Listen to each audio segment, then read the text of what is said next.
Welcome back to another technical deep dive here in the debug zone. Today we're tackling a big question and breaking it down with insights from other users. Hopefully this clears up some misconceptions and helps you get the answer you need. So buckle up, stay a little curious, and let's jump right in.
And that's a wrap.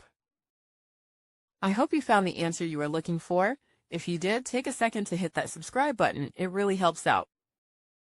And let me know in the comments which solution worked best for you. See you next time in the debug zone.